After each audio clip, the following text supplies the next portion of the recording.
All right, guys. So I'm going to begin. So a quick intro again.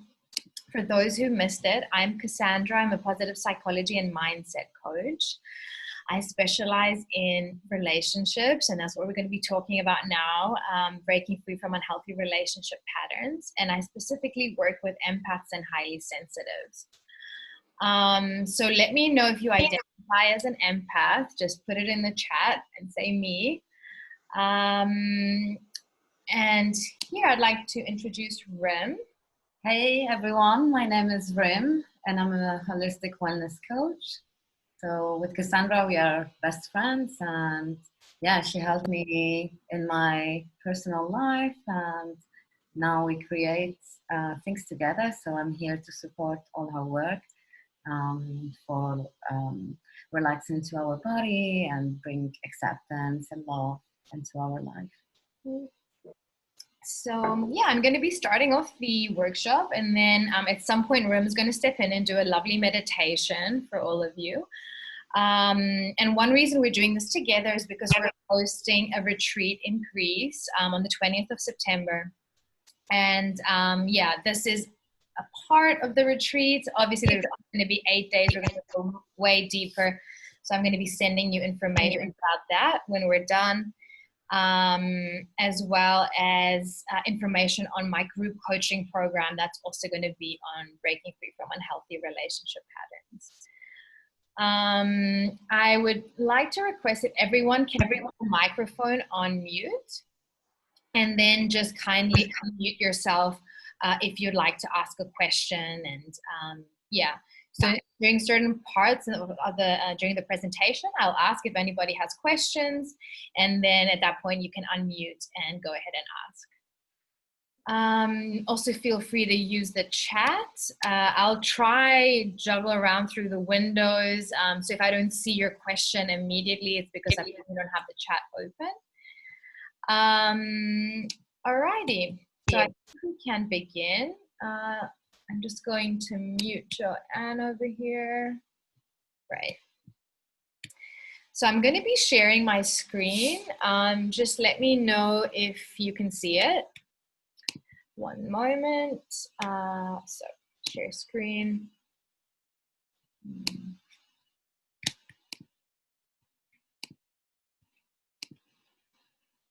Okay. Can you guys see the PowerPoint? Works fine. It works fine. Yeah, you can see that? All right, perfect. And you can still see my face while I talk? Is that right? Yes, everything's fine. Right. And now I'm going to put it on presentation mode. Oh yeah, something I forgot. Do you guys have like a notebook, pen and paper, or if not, then have like your notepad on the computer open? Because we're going to be writing down some stuff. All right. Let's start. Okay, and you can still see the screen. Now it's full screen, and you can still see me. So I'm gonna go straight into it. You guys are probably here because you're facing certain, maybe self-sabotaging patterns in relationships, or you are attracting a certain type of partner that's maybe not ideal, and you feel stuck. And you keep on seeing the same patterns appearing over and over, and now finally you've decided to do something about it. And I just want to acknowledge how brave that is, because it has courage. It requires courage to say, hey, something's not working. I need to do something to change it. So I just want to say I'm proud of you all for being here and having the courage to show up and start doing the work. So starting off, I'm going to give a little overview on breaking this pattern of unhealthy relationships. What does it really mean? And what does it entail? First and foremost, it's important to move from a victim mindset to a growth mindset. A victim mindset is when we're stuck in blame, and we blame the other person for our issues. And we're like, oh, my partner did this and that, and I keep finding myself in these situations, and life is so hard, and why is this happening to me? This is so unfair. That's when we are in victim mode. But the truth is, we create our realities with our thoughts, with our actions, with our behaviors. We're going to discuss more about this moving forward. And so an essential part in all of this is understanding that you are the creator. And you have to move from victim to growth mindset and take accountability for these relationships, for these patterns, and look at yourself with brutal honesty and say, why am I attracting these people to me? It's a bit of a tough one, I know, but that's needed. And so that's the first part, and that ties in with awareness, with accountability, and conscious decision making. So when you're, maybe when you meet your next partner, you have to be really realistic. Like, is this the person I want? Am I investing in potential, or is there a true connection here? So just really being honest about the decisions you make moving forward, and having the awareness to discern if something is healthy or not. So we're going to talk a little bit about what, let's say, unhealthy relationships look like, certain red flags that you can look out for. And yeah, then a second really important part is healing trauma and reprogramming limiting beliefs. So I don't know if you guys have heard of the law of attraction. So that's something that says that our thoughts attract people and situations to us, or that we can create our reality through intention. And this works. But the thing is, it also works with our limiting beliefs and our wounds. So our childhood wounds are attracting people and situations to us as well on a subconscious level. And that's where it gets tricky. So what we're going to be doing today is we're going to do some detective work and try and figure out which limiting beliefs you have around relationships that are attracting these people and these situations to you. And as I'm going to describe moving forward, our limiting beliefs are normally created through certain traumatic experiences that we've gone through as children. So it's also important to identify those and then do some clearing. So clearing the trauma from the body. Usually I use tapping with my clients to do that. So we're going to do a little bit of tapping together as well, so you can experience that. And then a third part, and very important, is starting to create a stronger sense of self. So especially for the empaths and the highly sensitives out there, our sense of self tends to be a little bit blurry. It's like, where do I end? Where do you begin? We engage in people pleasing. We have loose boundaries. We don't really know what we like because we're too busy satisfying other people's needs first. So it's imperative that we start really getting to know ourselves, what we like, our values, start setting boundaries and cultivating self-love. So that's like making choices that's for our highest good. And here reparenting comes into play. I'll discuss this very briefly, but we're not going to be focusing too much on this during the workshop. But reparenting essentially is giving ourselves the love and the affection our parents weren't able to give us. So from like honoring simple needs, like, oh, I'm hungry, I need to get something to eat, to I'm tired, I need to take a nap. All that helps in healing trauma because we're taking care of ourselves. Yeah, so that's sort of in a nutshell my methodology of breaking these patterns. So we go really deep, and then I give you concrete tools so you can start healing on a daily basis. And we're going to be addressing some of these during this workshop. But of course, if you choose to work with us during the retreat or my one-to-one or group programs, we'll get the opportunity to go way deeper. Does anybody have any questions here?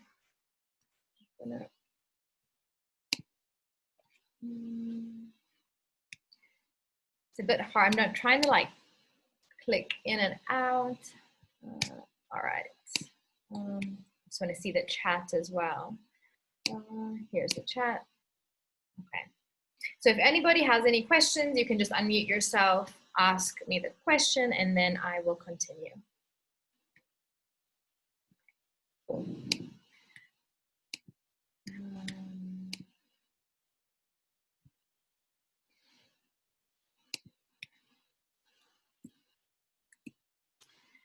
So we're going to be talking a little bit about trauma bonds. I don't know if you guys are familiar with the term, but I encourage you after the workshop to look it up and read some articles on it if you don't already know what this is. So let's see. Why are we attracted to partners that are not good for us? And why do we often run away from those who are? Does anybody know? If somebody knows, just like unmute, go ahead. Let me know what you think. Anyone? Is it Andrea? I saw you nodding. Definitely Go relate ahead. to this. If I look at the history of my ex-boyfriends, yeah, I can relate to this. So the question is, why are we attracted though to these people, to a certain type of partner? And this is where trauma bonds come into play. So what trauma bonds are is essentially they remind us of our old childhood dynamics. So let's say, for example, when I was growing up, my parents were both emotionally unavailable. So growing up, I would attract emotionally unavailable men because it felt familiar on the one hand. And we like things that feel familiar in life, right? We want people to mirror our experiences, and we like the known. People in general hate the unknown. Yeah, so that's one thing. We want to call in situations that feel familiar. And also, we never managed to get our parents' attention growing up. So we're trying to do that through our partners. So then I attract an emotionally unavailable guy, and I try and I persevere, and I just want him to give me the affection that I crave, but he never does. So it's like a self-fulfilling prophecy, and my limiting beliefs are confirmed in a way, and I'm reliving these childhood dynamics. And then we have what's called an activated attachment system. So when my partner doesn't give me the love and the affection that I want, I go maybe into fight or flight mode. My attachment system gets activated, and that also feels familiar. And that's why when we meet a good guy or a good partner, we're like, oh, this is boring. This doesn't feel good. Because our attachment systems aren't activated, and it doesn't feel familiar. Yeah, makes sense? And here's a nice little graphic on trauma bonding. Sorry, can you guys see that? So a trauma bond is I need you, I'm addicted to you. Whereas an authentic love looks like I see you, I hear you. Trauma bond, highs and lows in your nervous system. So our attachment system's activated, and we feel, sometimes we might call that passion. Oh, there's so much passion. Or really intense sexual chemistry actually can be a red flag. I know. But then authentic love is more mutual trust, predictability, words align with actions. Trauma bond is you don't go very deep emotionally. You stay on the surface, but it can be highly sexual. Really great sex, but not very intimate per se. Whereas authentic love, it's emotionally vulnerable. There's open communication. Yeah, trauma bond enables behavior that is harmful, deceitful, or abusive to receive love, whereas authentic love has clear boundaries, and there's accountability and authenticity involved. Yeah. Can you guys see that I'm moving this around? Is that, yeah, I guess that's visible. No? Am I just in one spot? Okay, cool. I'm moving around this like frame of the videos. Yeah, and then in a trauma bond, there's often attempts to like change the other person, to change our partner. Whereas in a healthy relationship, you want to hold space so both people can grow and evolve together. Yeah. So for the empaths and highly sensitives out there, again, there's this dynamic between the empath and the narcissist. If you haven't heard of it, I posted an amazing article in my empath Facebook group. Whoever's not a member, I'll include the link so you can join. And yeah, there's just like this toxic attraction between both parties because they're the polar opposites. So empaths are overgivers, people pleasers. They just love saying yes and have really loose boundaries, whereas the narcissist wants to get his or her needs covered. So that's why they make such a great match. The narcissist will just take and the empath will just give. And it's this toxic cycle, let's say, of enablement. And I'm not judging either party. I'm not saying the narcissist is bad or the empath is good. Both empath and narcissist are engaging in something unhealthy and they're enabling each other.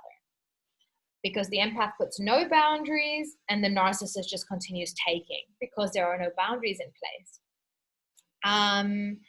And yeah, often these narcissistic relationships can be our biggest teachers. Who here has had any experience with narcissistic partners? Yeah, oh, yes, Joanne, maybe. Okay, great. So you guys probably know what I'm talking about.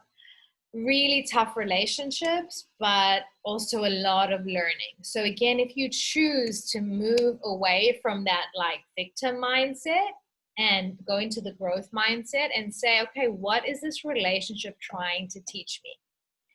I can tell you the learnings are really, really deep. But it just, yeah, depends on how you choose to look at the situation. So I encourage you to ask yourself this. What is this relationship trying to teach me? That's a big one. Okay, so moving forward, let's see what time it is. Great. We're going to start identifying limiting beliefs. So have your pen and papers ready or like a notepad up on your laptops. And like I mentioned before, our limiting beliefs attract people, situations, and relationships to us. So if you're really sick and tired about certain things that are happening in life, you have to see how you are calling them in, because you are calling them in. I'm sorry to say this, but it's your beliefs, it's your trauma, it's your wounding. You are the creators of your reality, and you're attracting these situations to you.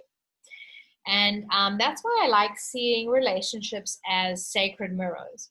They mirror back to us all the parts within that still need to be healed. That's why they're beautiful.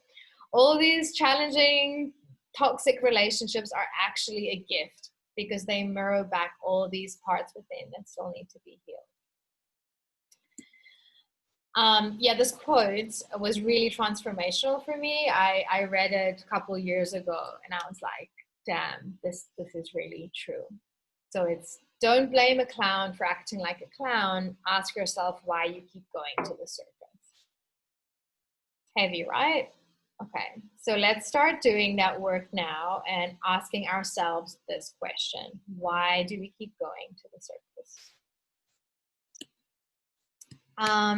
So here, there's a little sort of diagram I created that shows our beliefs. And our beliefs are formed from, based on our upbringing, culture, certain traumatic experiences that we went through, society. So there are different things that contribute to the beliefs that we've created about ourselves and the world. In turn, these beliefs create our thoughts create our emotions drive our actions, and then you have your reality. Yeah? So this like diagram here is key in understanding your healing journey and what you have to address at each point in order to shift your reality, essentially.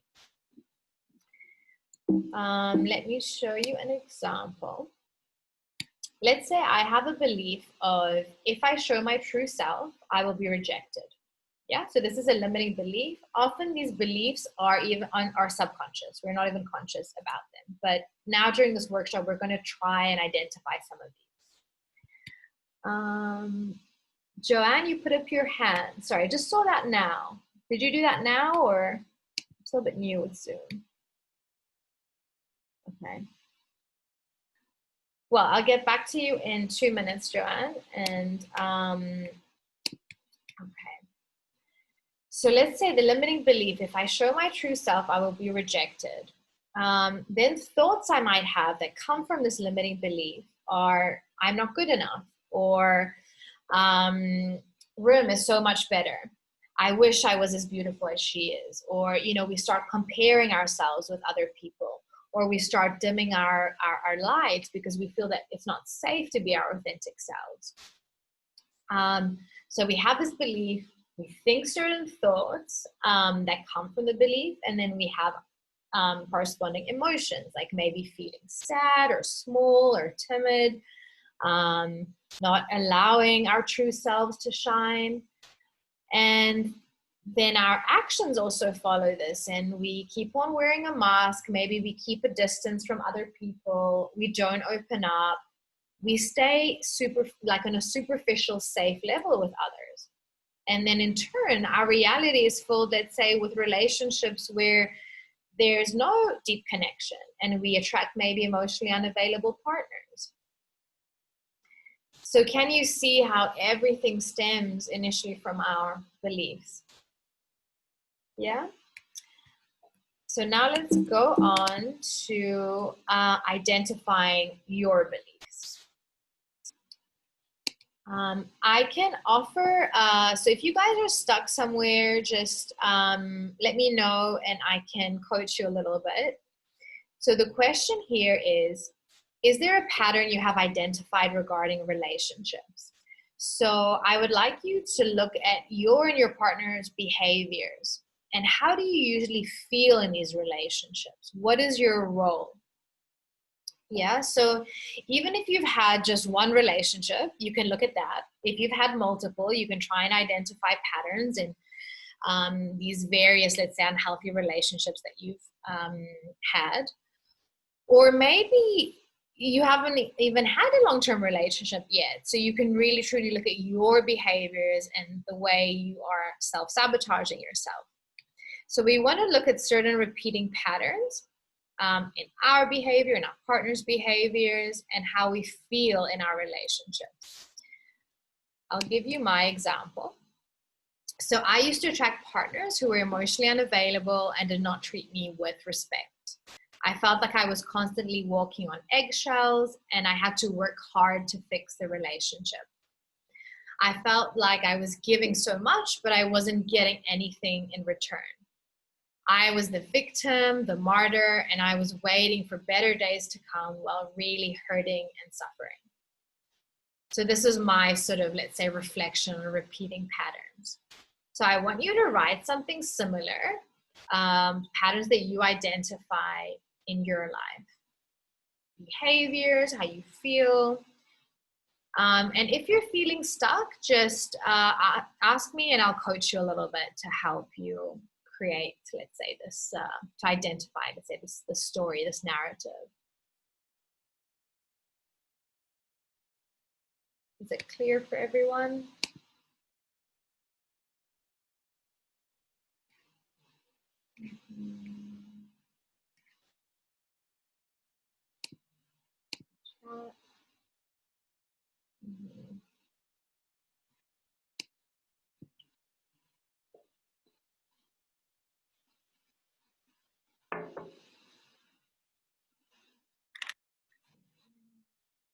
Okay, Jeremy says overgiving, people pleasing, responding with emotional distance. Jeremy, are those the patterns that you identify in your relationships? Right, yes. Beautiful.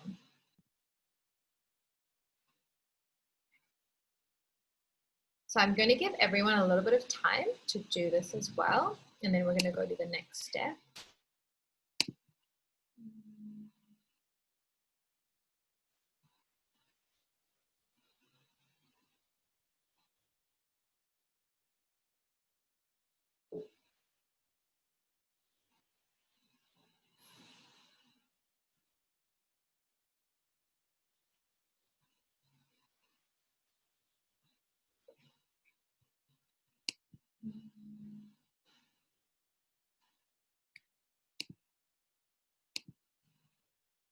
Is everybody done? Or do you need another 2 minutes?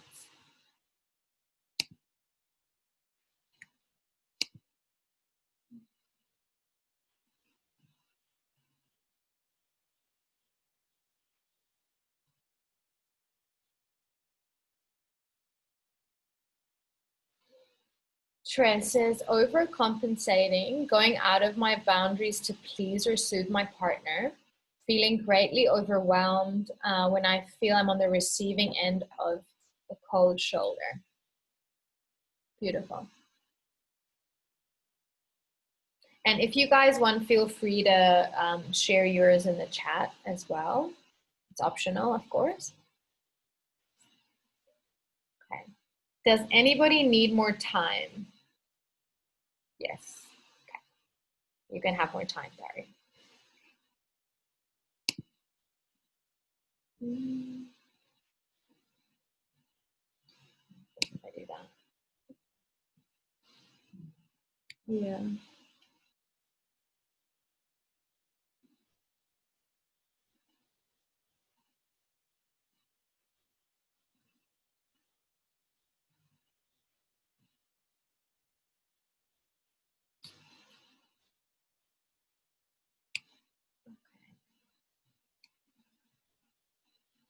Okay. One more minute and then we'll move on.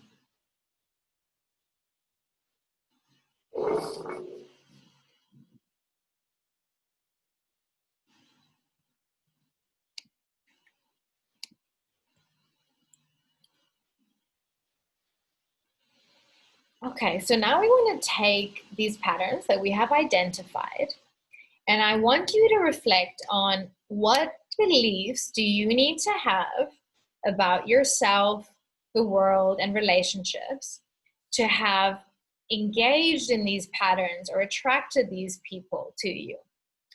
So let's say, for example, I had a pattern that said I attract men who criticize me and don't treat me with respect. What do I need to believe about myself or about love or the world in order to attract these partners? So here, for example, I might believe that I'm not good enough or no one loves me, or a general belief that love is suffering or love is hard. And these aren't logical. Of course, if somebody tells you love is suffering, you're like, no, it's not suffering. But these are more subconscious beliefs that have been internalized during our childhood. So I'd like you to just look at the, let's say, the patterns that you identified and try and see what beliefs you have to engage in these patterns. So I'm always hurting and working hard to fix the relationship. Personal belief is I have to work for love, or I always give and I get nothing in return. A general belief, which I definitely had, was love has to be earned. I have to try super, super hard and give my best in order to earn somebody's affection. Another pattern, I feel like I give so much, but I don't get anything in return. What could be the corresponding belief? My needs and emotions don't matter. General belief, people are ungrateful. Does this make sense? So can you guys look at your narratives and then break it down and try and come up with a personal and general belief? Or maybe you just come up with one. It doesn't have to be both, like personal and general. But if you come up with two, great. If you need any help, just let me know. So if you've identified a pattern and you can't really think what the limiting belief is behind it, just ask me.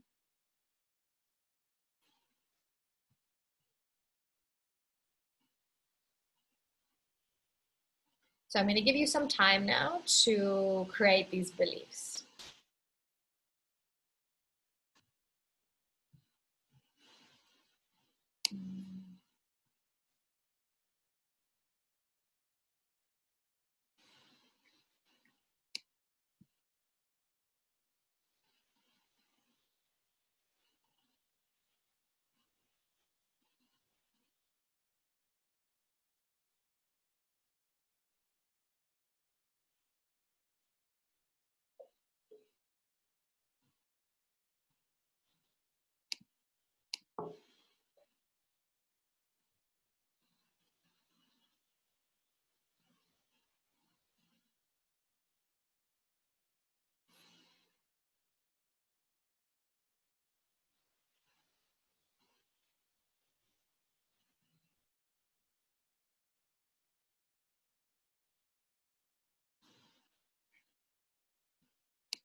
So if anyone has identified something and wants to share, go ahead.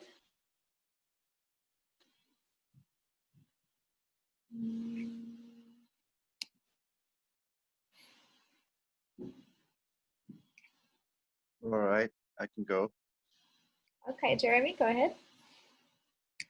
Well, I guess one of the patterns that I can see is just over giving, doing way too much to make things work.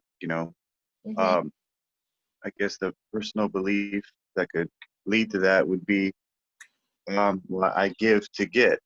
If I want something in the relationship, I I I give that, and I give a lot of it, so that's what I get in return. So I give yet? Right. Like the whole golden rule: treat people you want to be treated, treat people the way you want to be treated. So I can see that in almost every situation that I can think about right now. In my relationship, I had just say I wanted more time, so I would give my time. Say I wanted to go out to go out more, so I would take her out more, or even just. But like I said, it's a very selfish way to look at it. Now that I look at it, just giving so that I can get that in return.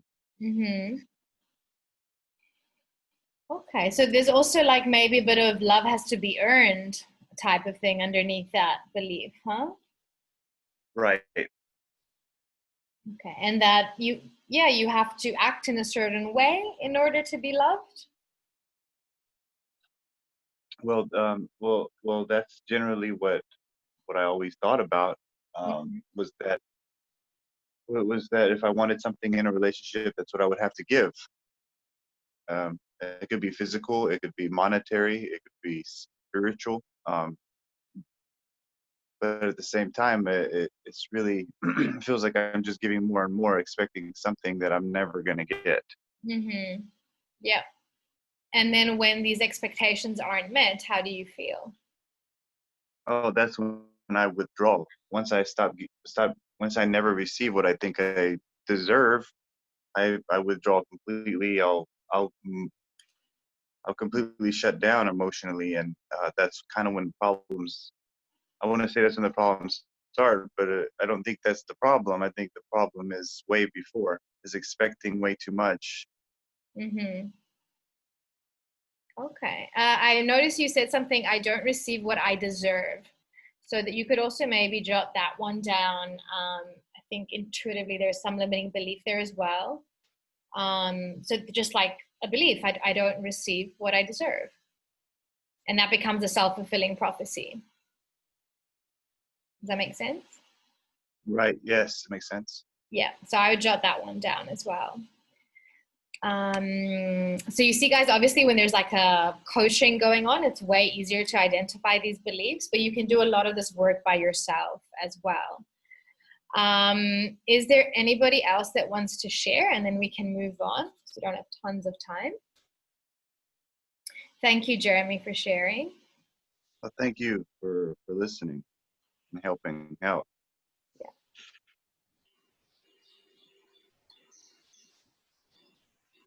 Anybody else?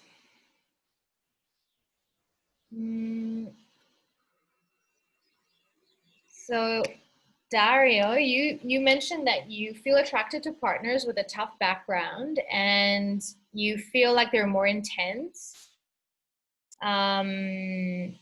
You say, I give more than I should to make my partners feel better or help with their personal growth. So what belief did you identify there that's fueling that pattern?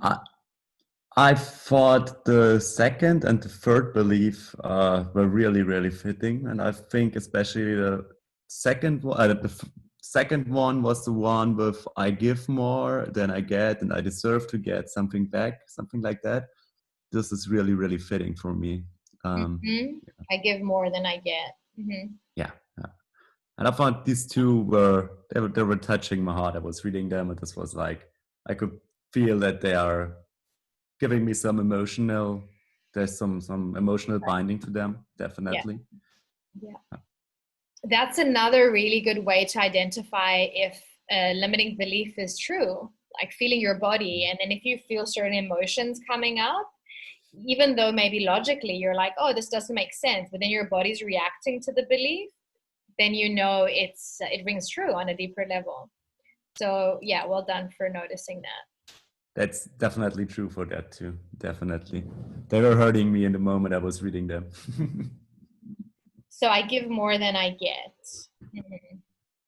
Yeah, I definitely have another one, which is whatever I give is not enough, or whatever I do, it's not enough. So maybe there's also the background that my last partners I had that I was really in love with, they were just going away from me, and it felt like whatever I do, it's not enough. They're going anyway, or leaving me anyway, so I'm not good as a partner. Yes, so all of those. So write all of that down. I'm not good as a partner. They leave me anyways. Those are all limiting beliefs.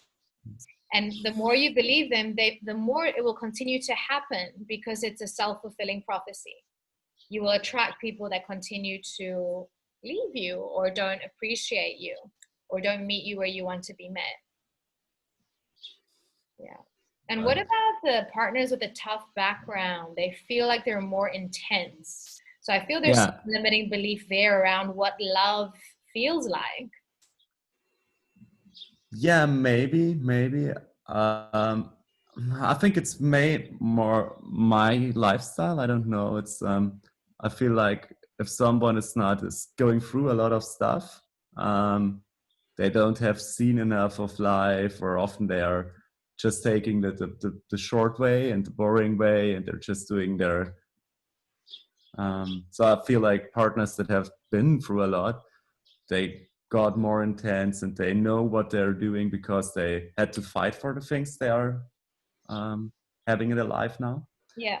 And because I had to do this a lot, I involved in that a lot. And so for me, a person who had never ever struggled in their life and fought the perfect job for them, were ever supported for their parents, had never problems with all of this stuff, and I think they have not so much experience, or that they didn't have to involve themselves so much. And so, but these partners are often super tough to have. Yeah, so it's like, how is that working out for you?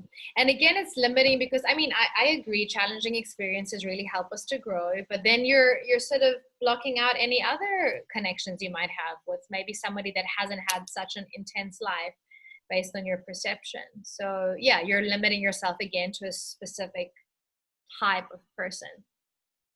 And I'm always picking the shattered personalities. Yeah, they're always fun, right? Challenge. Yeah. I'm done with those challenges, but yeah. Okay, great. So if anybody else has any questions or needs any help, let me know Thank now. you. Thank you. You're welcome. Thank you. Thanks for sharing. And can I also request that you guys just write out in the chat the limiting beliefs that you've identified. The reason I need these is because I'm going to incorporate them in the tapping that we're going to do at the end of the workshop. So tapping is, for those of you that don't know, it's EFT. We're literally tapping on certain parts of the body, and this helps to release trauma. And so yeah, I want to include your limiting beliefs in the group tapping session that we're going to do. Yeah, so when you can, just type them out in the chat, and then yeah, so I can include them in the tapping session. Okay, does anybody need any help regarding the beliefs, or does everyone have their beliefs identified? Yeah, everyone's good. I'm assuming silence is good. So I will continue.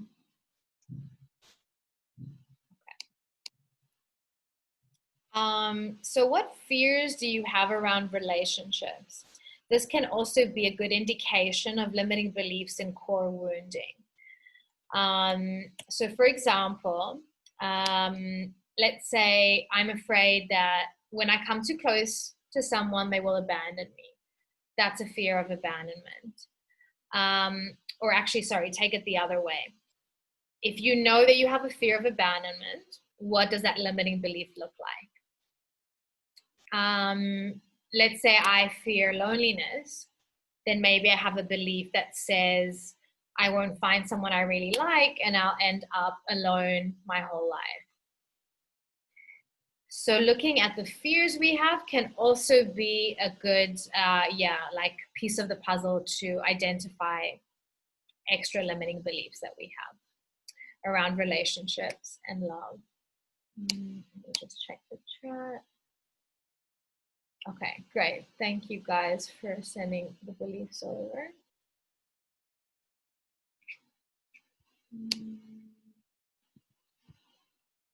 And so yeah, regarding fears, I'll let you do that in your own time later on. So just reflect on certain fears that you have around relationships, and then see if some limiting beliefs around those fears ring true. So now we're going to do some more fun work. We're going to take the limiting beliefs that you identified, and we're going to turn them into positive, empowering beliefs. Yeah, so for example, I had this pattern of attracting men who criticize me and don't treat me with respect. I have the limiting belief of I'm not good enough. What does the empowering belief look like? It could look like I'm more than enough. Or the belief of nobody loves me can be turned into I'm surrounded by people who truly and deeply love me. A general belief that love is hard can say love is easy and effortless. Or maybe the belief around love has to be earned. The empowering belief would be maybe like love is my birthright, and I deserve to be loved whatever I do. So does this make sense? I want you to take the limiting beliefs and turn them into empowering beliefs.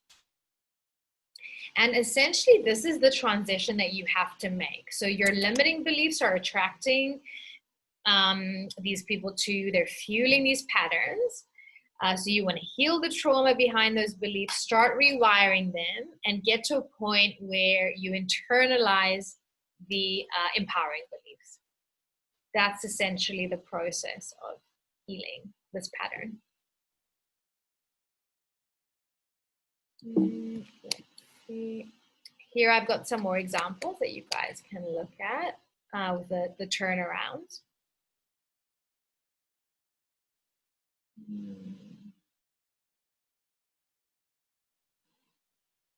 We don't see them. Oh, you don't see them? What are you seeing now? I see your face. Oh, when did this happen? A long time ago. Oh my God, are you guys serious? You haven't been Yeah. seeing? How's When this? we were talking, I couldn't see the patterns. Well, I can see it. Examples of empowering beliefs. Yeah. So my screen sharing is on. So it's a problem of my computer. Everyone else does see it. Does everyone see the PowerPoint? We see the PowerPoint. Okay. It's the problem of my computer. Maybe you have like my face sort of full screen, and then you can put that. Ah, yeah. Yeah, thank you. I'm so sorry. That's all right. Does everybody else see the presentation? Yeah. Okay, good.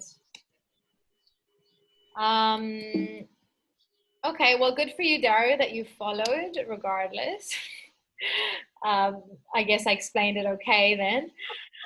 So, yeah, here are examples of the turnarounds. And you'll see that once you start shifting these beliefs, your whole reality will start changing. For example, if I've got a belief that people are so ungrateful, I'm going to continue to encounter these types of people. But if I shift that belief and truly believe that I encounter gratitude daily wherever I go, I'm going to be attracting more of those people. And I've seen that in practice. It works. We create our realities by what we choose to focus on and what we believe.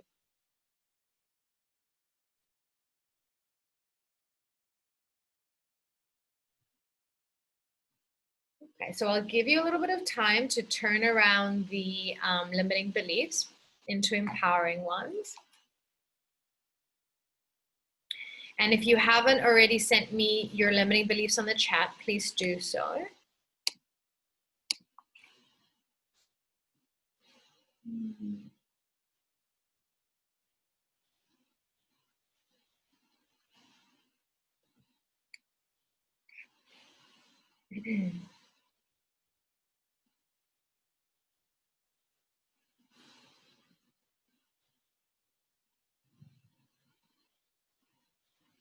Lisa, loving your limiting beliefs. Love is painful and cruel.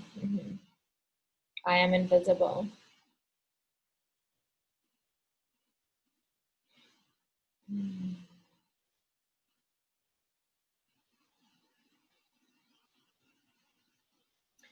Intuitively, Lisa, for the I am invisible, I feel like if you're going to be doing trauma work, focus on that one. There's definitely something there from your childhood. I mean, with all the beliefs, but especially that one stood out for me as a good one to work on for trauma release.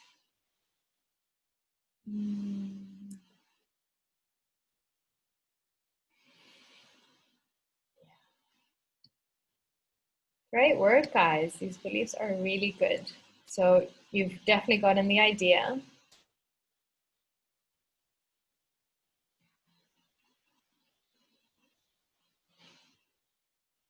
So Marianne and Dario both attract partners who have a tough background. Yeah, it's common.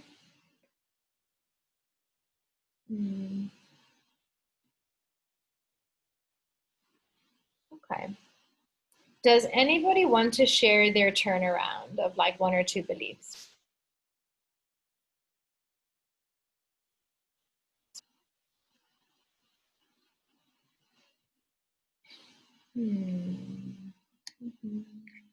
Who hasn't spoken? Lisa, would you like to share? Only if you want to, no pressure. I just saw you writing there. I was like, maybe. You have to wait. Let me unmute you. One moment. There. No, unmute. Oops. Sorry. Wait. I think we clicked at the same time. Okay, I'll let you do it. Yeah. Okay. Can you hear me now? Yeah. Okay, so we have I'm not good enough. I am good enough. People are selfish. And I turned it to people are generous. the one thing I do find really hard is the world is not safe or people are not safe. And it's hard to say people are safe and the world is safe. So that's one thing I really struggle with, because in my experience, it's not that way. Yeah. So I don't know what I could write as an alternative other than the world is safe. So the limiting belief is the world is not safe. And people are not safe. Maybe you could start off, do you believe that in a higher power, like maybe God or angels or guides, or do you believe in any of that?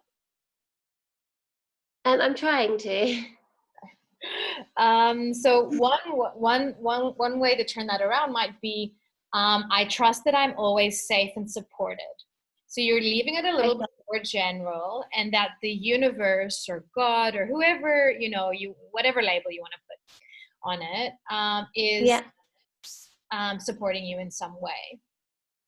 Okay. So if you like, you can start like that, more broad, and then slowly go into the making it people and the world are safe. Okay, that's a good idea.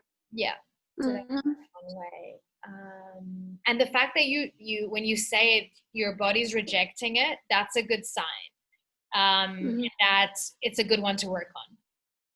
Okay. Yeah? So looking back to what safety means for you, and where growing up did you feel unsafe? I did, yeah. Yeah. So that would be, I think, a key piece of the puzzle to work on, that feeling safe. And it all starts with feeling safe in our own bodies, because when we've gone through traumatic experiences, even being here in our body is not safe anymore. So you would have to see where it originates from, and then start first and foremost feeling safe in your own body. That makes a lot of sense for me, because I have problems with dissociation. There you go. And that is apparently comes from that. So yeah, 100%. So in order to really internalize that belief that's about the world and about people, you first have to focus on feeling safe in your body. Okay. Yeah. And that could be another nice belief, like it's safe to be in my body, it's safe to be me, it's safe to be vulnerable or to be myself. So using some empowering affirmations with the word "it is safe" too. Okay, thank you so much. That's really helpful. You're welcome. Thanks for sharing. That's okay.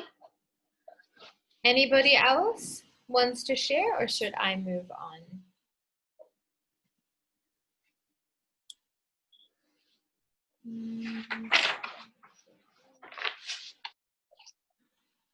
Does anybody else want to share their turnarounds or need some help in the empowering beliefs?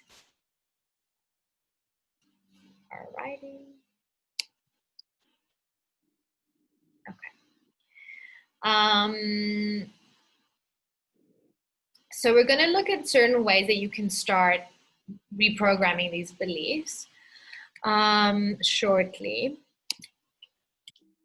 Let's see, one moment. Okay. So here's another little exercise. What does your ideal relationship look like, and how would you like to feel in it? What do you need in a relationship? So I want you to write a small paragraph. And you can also write it as if it's already happened. I don't know if you guys are familiar with manifestation. So manifesting is like putting an intention out there, so we can call in, let's say, and attract our goals or a situation or people to us. So here in my example, I've attracted my life partner. Being with him feels like a full body yes. I feel safe, nurtured, supported, heard, and seen. I can always be myself. He uplifts me and encourages me to shine my light brighter. We have the same values. We've both done the inner work. He open-heartedly gives me affection and shows me love. We can talk about anything. the sex is mind-blowing, and our chemistry is off the charts. In all aspects, this relationship feels like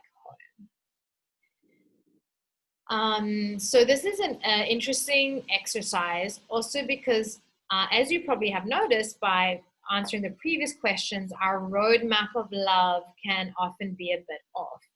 So we associate, let's say, drama or people with tough backgrounds or this this activated attachment system. We associate it with love, even though it is not.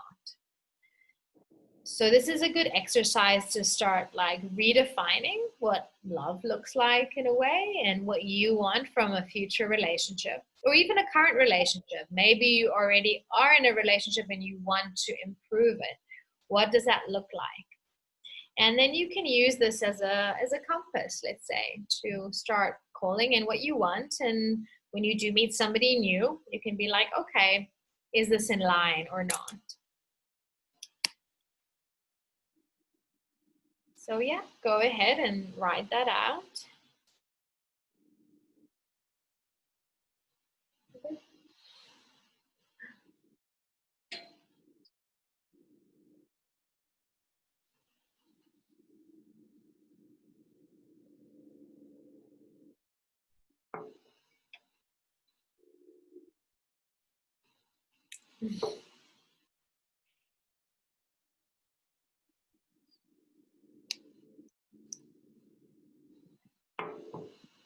Yeah.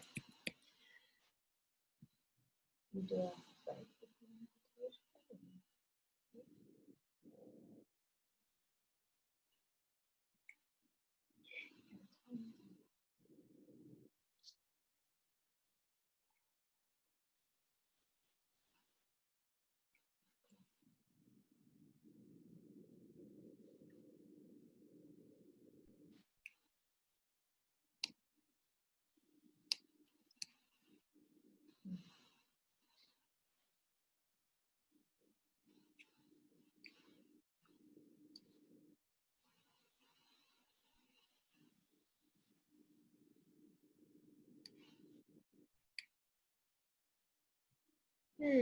Is that Vivian who just signed in?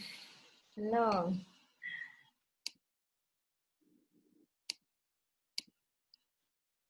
Hi. Welcome. Hi. I'm looking for my power bank because my battery's about to die. That's right. So yeah, we're already like I would say my part, I'm already done with my part, but we're gonna be doing Oh, I didn't know. I thought it started now. No, it was an hour ago we started. Oh, I'm so sorry.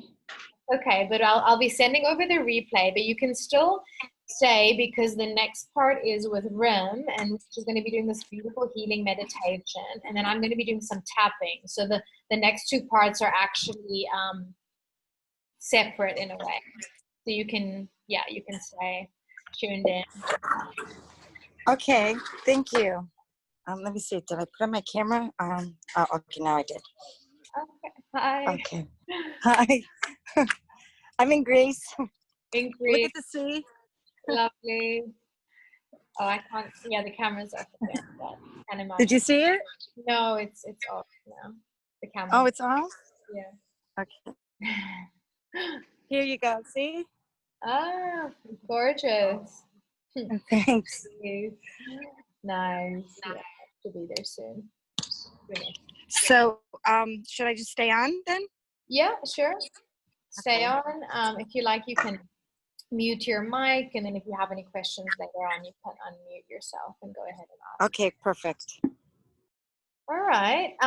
So does everybody have their definition of, their ideal relationship and what love should look like and feel like? Does everyone have that? Yeah. Okay. Did your past relationships feel like that? No. Okay, good. So now you know what you want. You know what a good relationship looks like. You know how you want to feel. So even by like sheer logic, if you just look at that definition and then compare it to a new relationship, you can be like, no, it doesn't match. even if you just want to use plain logic. Your body might be telling you something else, and you might be like, no, let's give it a shot, or I see potential, and maybe he will change, maybe she will get better. Yeah. But if you just look at it from a logical perspective, you can compare the two and decide and say, okay, this is worth pursuing or it's not. Does anybody want to share their definition of their ideal relationship? Anyone? It's all right if you don't. Let's see. Does anyone want to share? Okay, Trey says, I need to be communicated that I am loved, especially in moments of disagreement or debate. I need understanding in the practices I do or the thoughts, feelings I have, regardless if this isn't agreed with. I need to feel safe to share thoughts and feelings.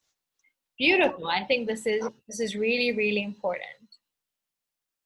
So being heard and seen, essentially, that's what every human being wants. To be heard, seen, and loved. That's what we need.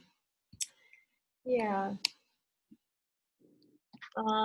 Dario, do you want to read it out loud, or shall I read it for you? Why don't you go ahead and read it? You can read it out. Okay, I'll read it. Thank you. So I've attracted the perfect partner. Good. You're speaking in the present. So you're already attracting this partner to you. This is manifestation work. Understanding each other in our needs is very easy. We can give each other safetyness and support. There is a natural trust, and she's uplifting me to being a more emotional being while she's respecting me for my logical mind. We can be grateful of every day we have together. Sexuality is open and playful. No one has to hide his needs. Beautiful. Love it. So again, I'm sensing like having this safe container where both partners can explore, and yeah, that there's this playfulness and honesty and mutual respect. So all these things are indications of a healthy relationship. But honestly, I think there's much of this stuff that's very universal for everyone. So when I was reading yours, there's like nearly every sentence is like, oh yeah, that's good. Yeah, I mean, it all depends on our values, right? So that's another part that I often, go into with my clients is, what are your core values? So for example, I have freedom is really high up, and connection. So I know I need intimacy. I want to go deep. I want to have open communication, be open sexually as well, and also have the freedom to be me. So that's a very, my definition is also aligned with my values. And yeah, you guys might have different values as well. I don't know, maybe you have safety or family. Family could be a number one value, and you want to attract someone that wants children. I'm there as well. Actually, I do want to have kids. Interesting, I didn't put it in that description, I just realized. But yeah, maybe someone's number one thing is family. So that's a non-negotiable, right? I want somebody that wants to have children, or that's going to be a good parent. So yeah, look at your values. Anybody else want to share?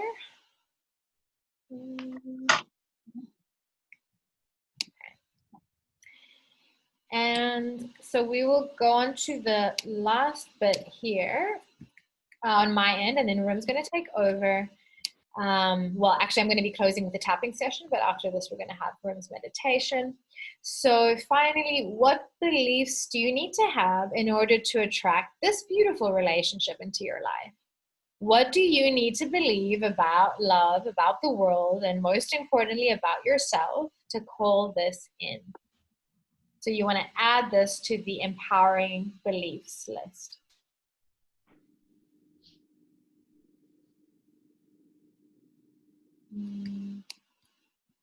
So my example would be, love feels safe, supportive, and nurturing.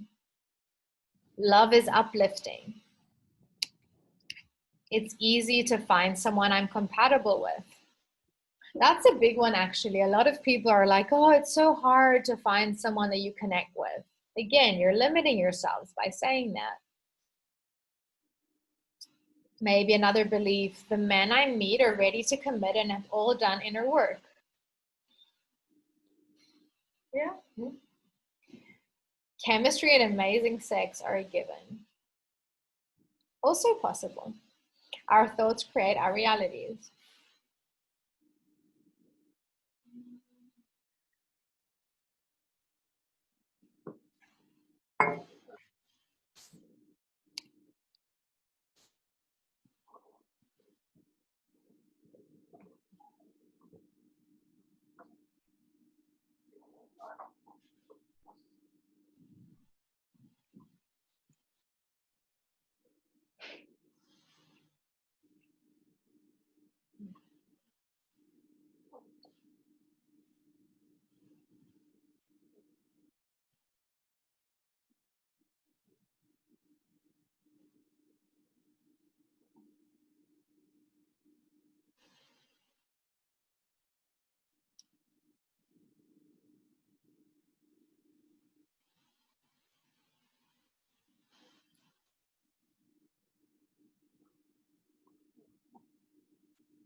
Okay.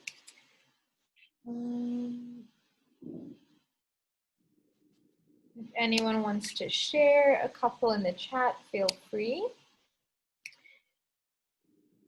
And then the last step of this exercise, which you can do on your own time later, is how can you back up your ideal relationship in actions? Like, how can you show up in this way for yourself? So let's say I need to feel safe and supported by another person. How can I create that feeling for myself? One way would be to practice self-compassion. So if I quieten my inner critic and speak to myself more kindly, it's going to be a bit safer to be in this mind and in this body, right? Let's say my relationship, I need to feel affection and to feel appreciated. How can I show up in that way for myself? Maybe by celebrating my successes and being proud of myself. In my relationships, I need to be uplifted and encouraged to follow my dreams. How can I be that person? Maybe by creating a vision board and having goals that I strive towards. So I would encourage you to look at all these things that you're trying to call in from your ideal relationship and see how you can meet yourself in those ways. By doing so, you're going to be healing wounds. It's going to be aiding your healing process. And you can also do the same with the limiting beliefs. So how can you show up and meet yourself where you want to be met?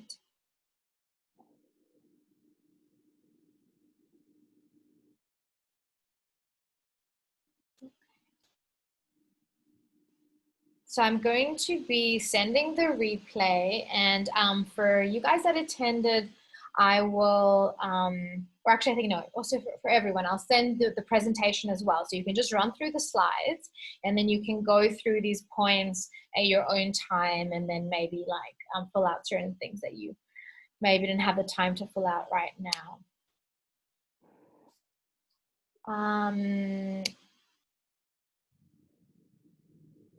Okay, so now I'm gonna hand over the stage to Rim. Before I do so, does anybody have any other questions around what we just discussed?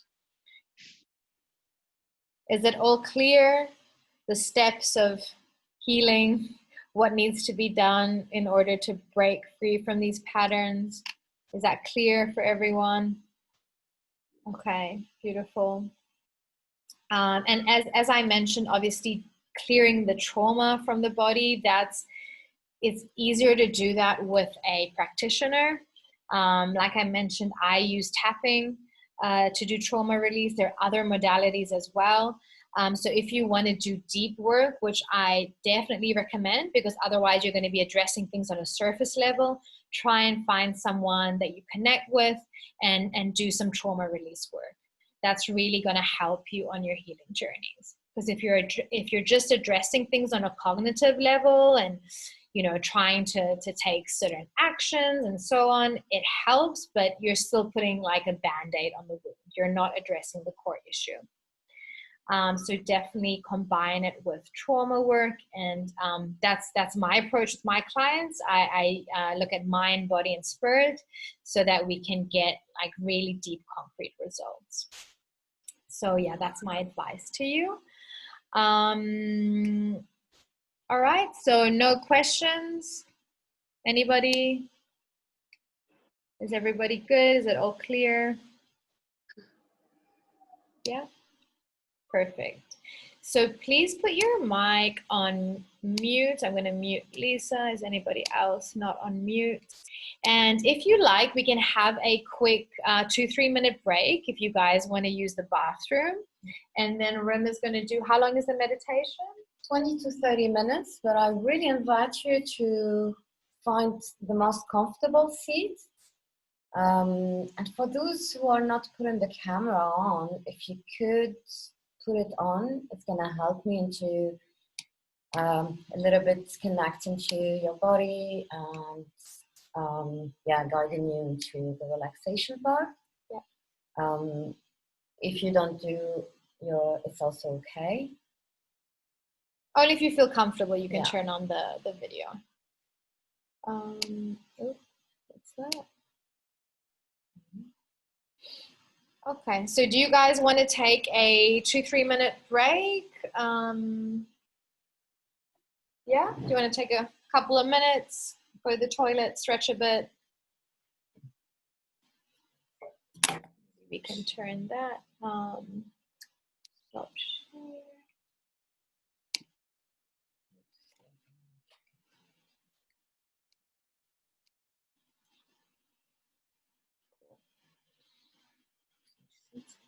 Mm-hmm.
How are you doing, Dario? I don't hear you. Hi, Rim. Very good. Nice to see you again. Nice to see you. How was it last week? Intense, busy. Yeah. So a little How story, was? guys. With Dario, actually, we followed the same training and practice that I'm going to be sharing with you today. It's one of the practices we learned together. And yeah, it's beautiful to find him here because we also work together on love, actually, right? And Yeah, we did. We did. It's super funny. Yeah, beautiful to see you here. Yeah.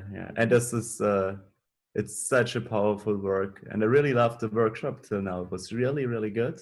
Yeah. Really, really good. She's amazing, right? Yeah. Yeah. I'm so grateful. Like, I'm so grateful. Yeah, we entered each other life. And I came to it because of your Facebook profile. I found this workshop on your Facebook profile. So yeah. Thank you for that. Yeah, lots of stuff to work on for me, honestly. I Yeah, see the more I get into this stuff, I see there is so much underneath and yeah. it's not ending. We all have that.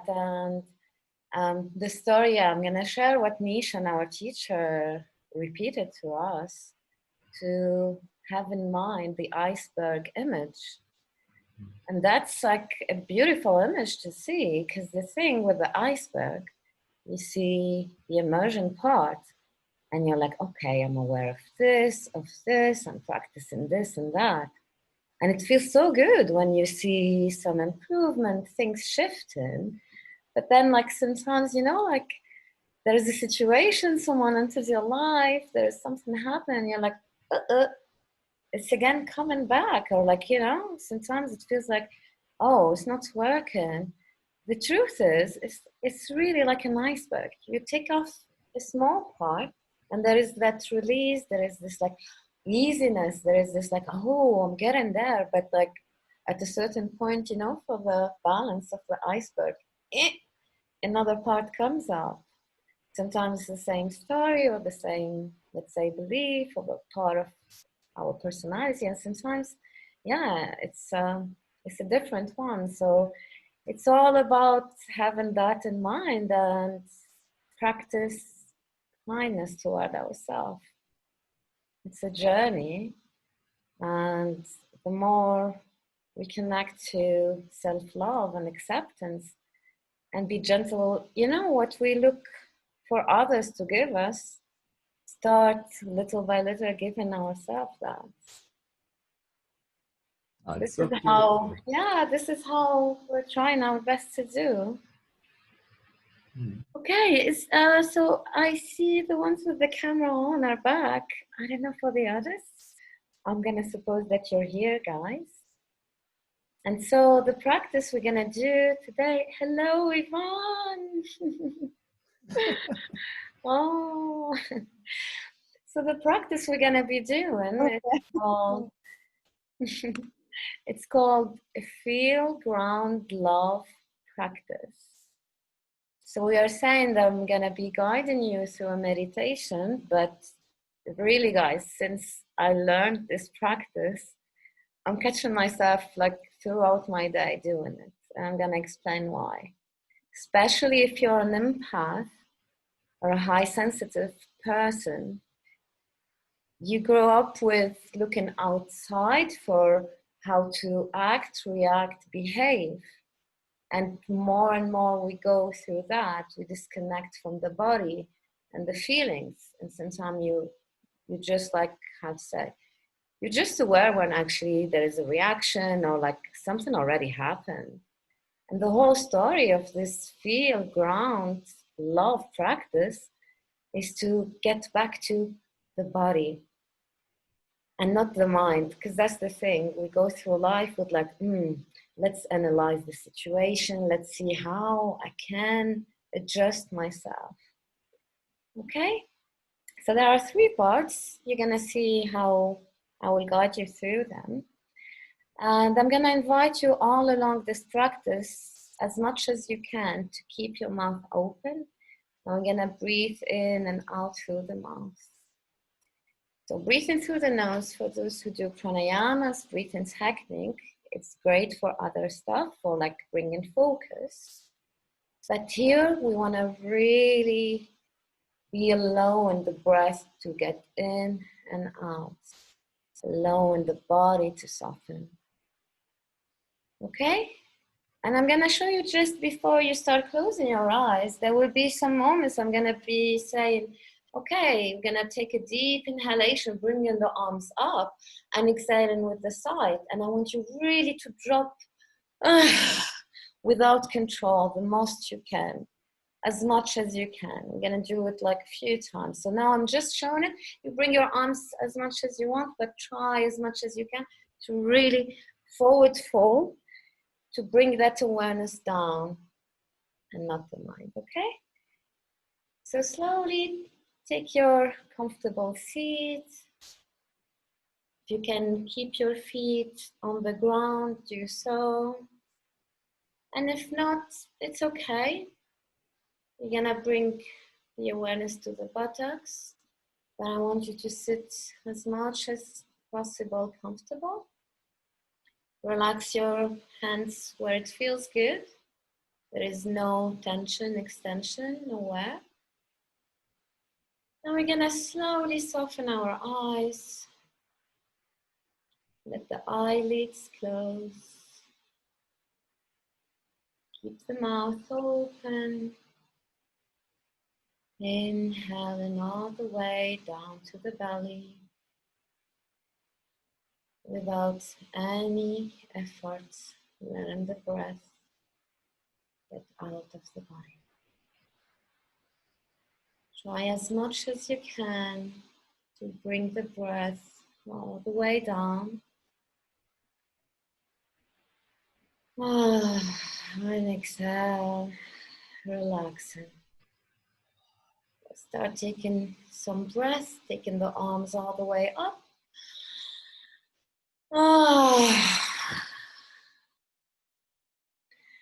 Few more times.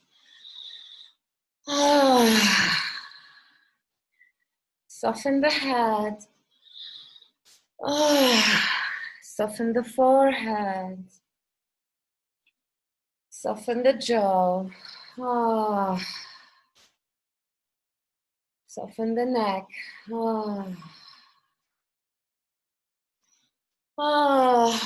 Allow the shoulders to rest down. Allow the body to soften. We're not trying.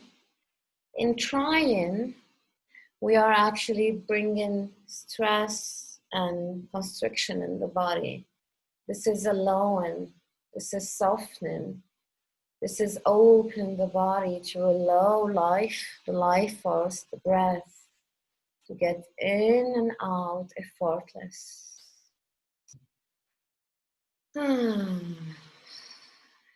Keep your eyes closed, the mouth open, the breath flowing, going in and out.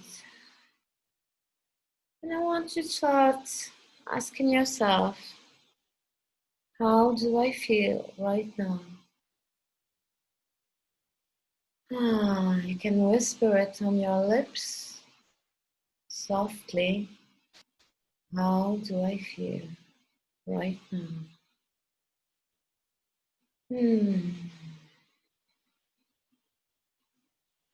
We don't need to label the feeling. I want you to bring the awareness to the sensation of your body as you ask yourself, how do I feel right now? And where do I feel it in my body? Soften the jaw. Soften the throat. Keep the breath in and out without any constriction in the body. Allow your chest to rise as you inhale, and allow it to get back to natural as you exhale.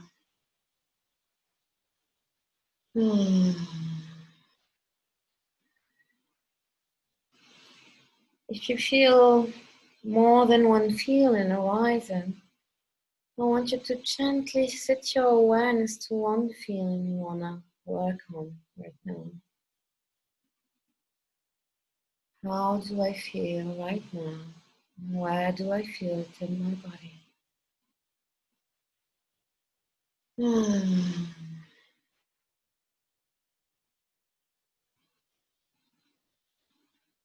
Keep inhaling, exhaling through the mouth. Breathing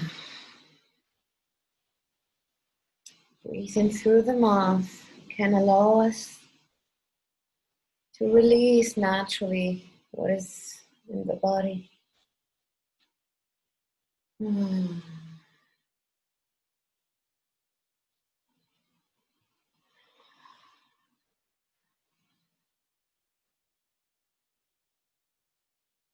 Let the breath go in and out.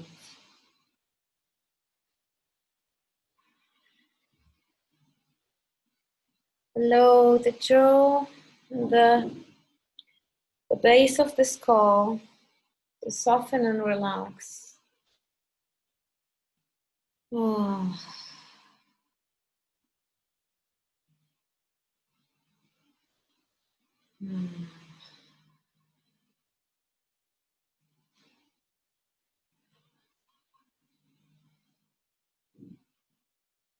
And I want you to ask yourself, did I choose this feeling?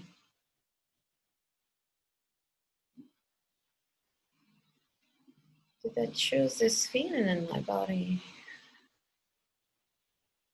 Keep the breath smooth and continuous. It's a continuous cycle of inhalations and exhalations. Effortless and continuous. This question, did I choose this feeling to arise? It's here to bring our awareness to one of the characteristic of feelings. They arise and they go. They change. We don't have full control on them. This is, in Buddhism, this is the 3 characteristics of life, and we can apply them to feelings, emotions, and even thoughts. Did I choose this feeling in my body? Keep the jaw, relax, open the mouth, and the tongue off the roof of your mouth. Oh.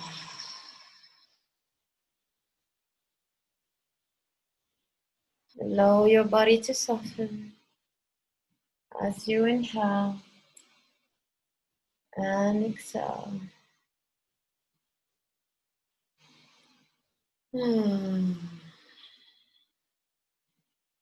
This is a beautiful practice I invite you to do and to keep practicing several times during the day. Can bring you back down in your body, out of the mind, to reconnect to the feeling and make better choices, make better decisions throughout the day. Keep inhaling and exhaling through the mouth.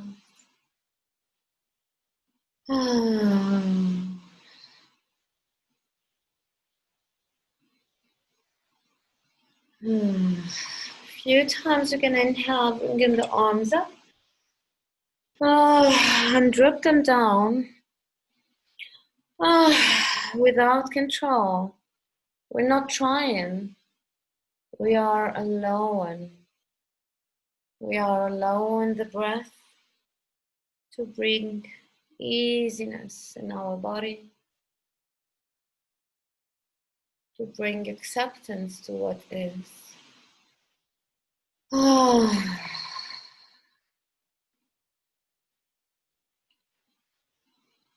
Now slowly, I want you to move your awareness to the ground, either to your feet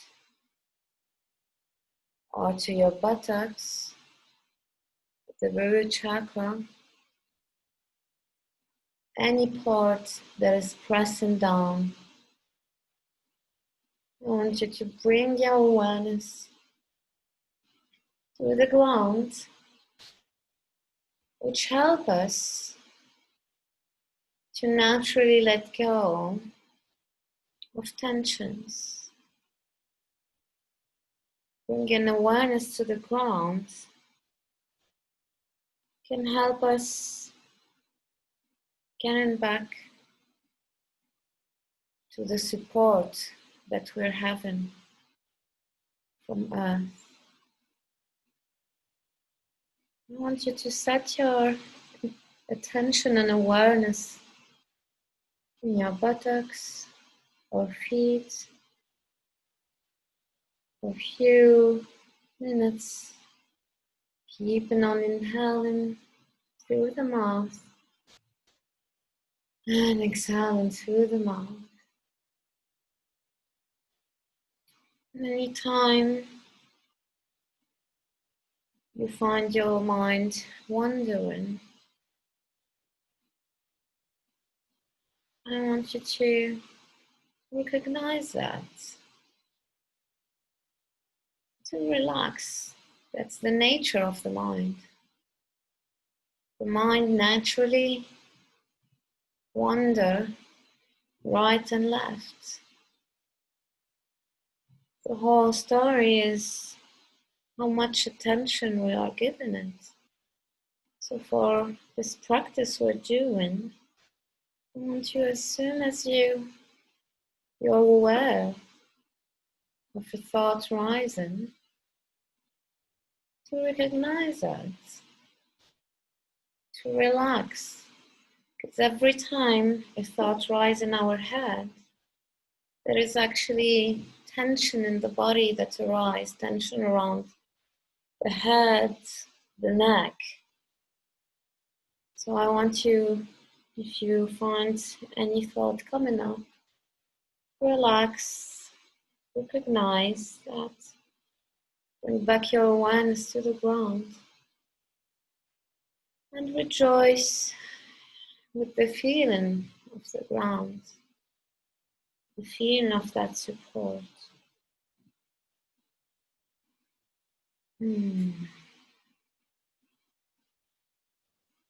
Keep inhaling through the mouth with the open mouth, relaxing the throat, the neck, relaxing all the muscles in the perineum area around the root chakra.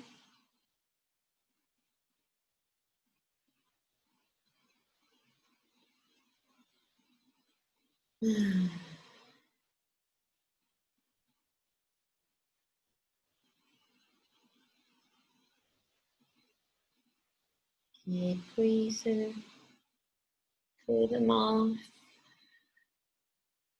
keeping as much as possible the awareness down through the ground.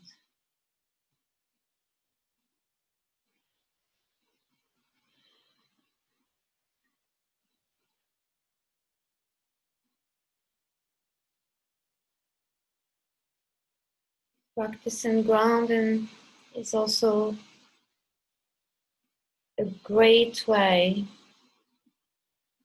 to relax and to feel that support from the ground, the love from the earth, the Mother Earth, and relaxing, taking distance from our minds and head.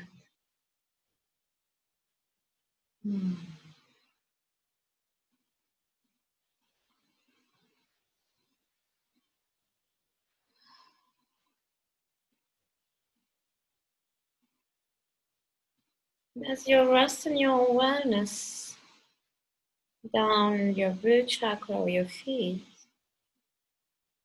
I want you to imagine, visualize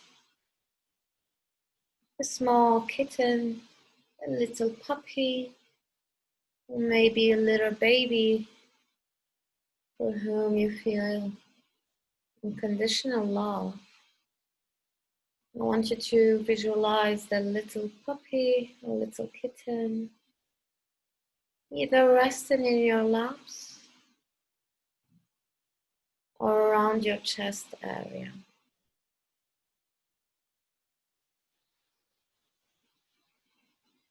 Feel, sense, visualize that little being. Feel the love you're receiving from that little cute thing, little cute being. And as you're feeling that love, keeping your mouth open, I invite you to smile to that little creature. Inhale and bring in that love into your body. Expanding that love, letting yourself soak that unconditional little cuteness. And as you exhale, allowing your body to soften more and more.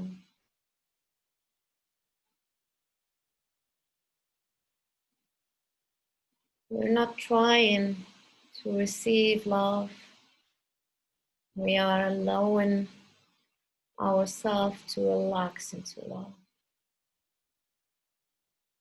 Allow that unconditional little cuteness, that little being full of love and joy to reach you.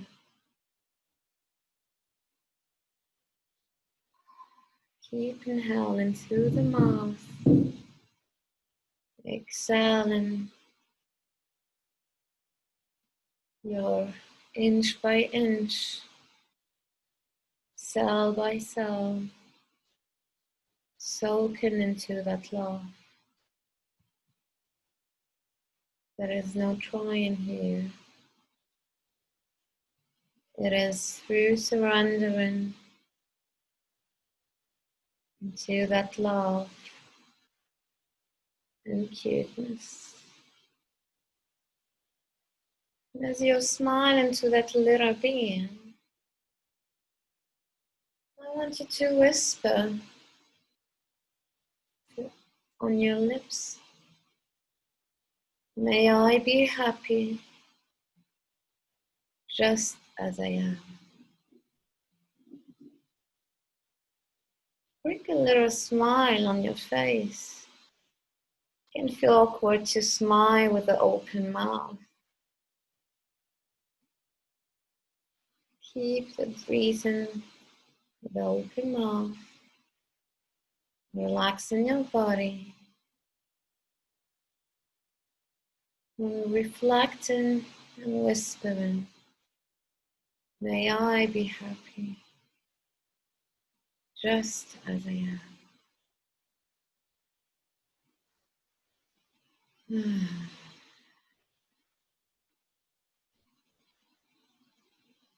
I invite you to enhance and expand that feeling everywhere in your body and even beyond your body.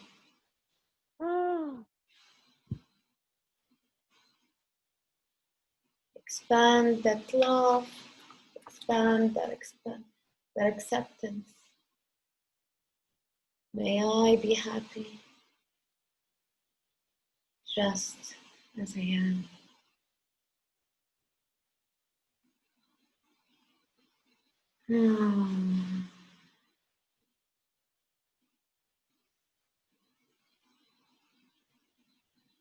Stay here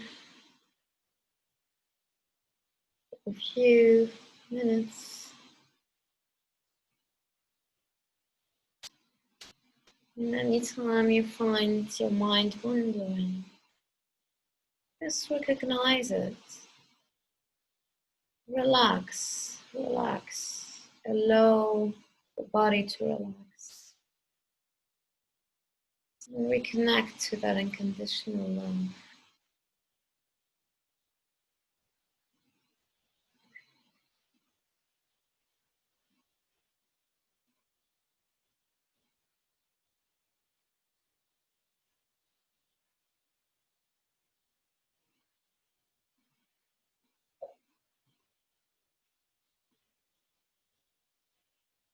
all that we are doing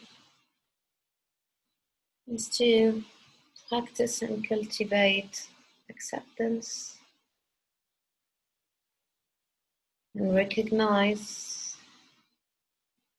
that the more we will connect to the body, the more we will connect to our feeling and emotion, the more we are living in the moment, giving ourselves what we need and what we deserve, and not what others want us to do or want us to feel or fulfill for them. So I invite you to try as much as you can to practice this little meditation throughout your day, where you sit, ask yourself how you feel, and ask your body and not your mind. There is not even a need to label what we're feeling. The body tells us what's going on. And slowly, slowly, I invite you to bring back your awareness to your eyes. Taking your time to open your eyelids, welcoming the colors, the shapes, coming back to your room or your garden if you're outside. And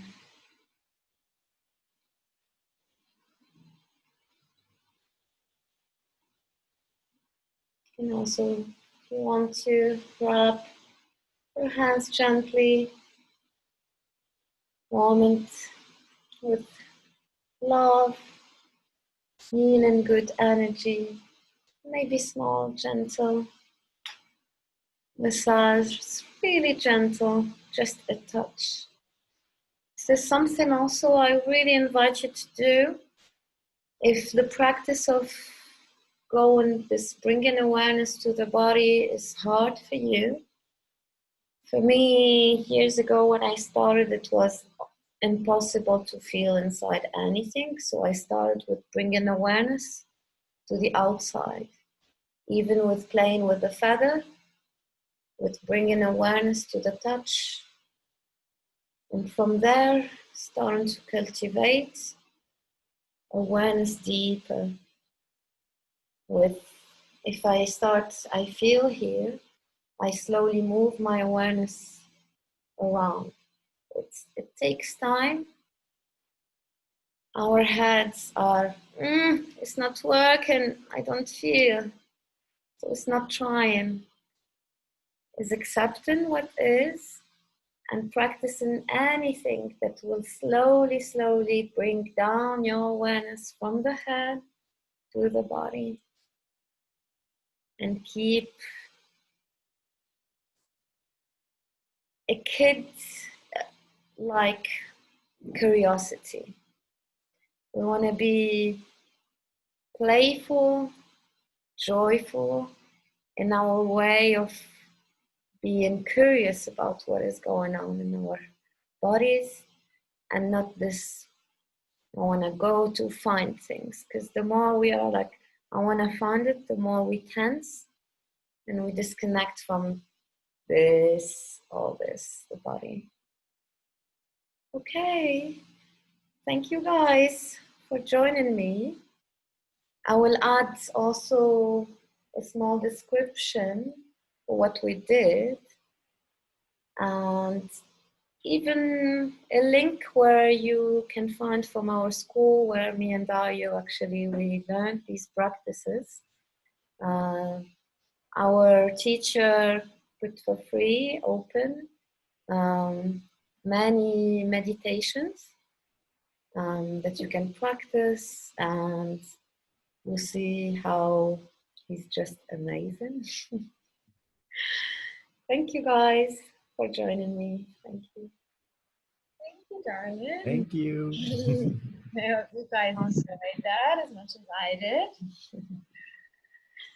Okay. All right, so let's. Yeah. I think. I'm gonna leave you guys because I'm giving a sound healing session on the other side of the island. I will try also to record few of those, share them in Cassandra group, and yeah, we will continue building all this. We're all here, yeah. We're all doing this job, this work, and one thing that was amazing for me is to talk openly about what's going on and share it in a supporting community. This is how we do it. We all lift each other and we all hold hands because we're all going through the same. Have fun, guys. Keep cultivating. Bye-bye. Thank you, everyone. Thank you. Bye-bye. Bye, Mom.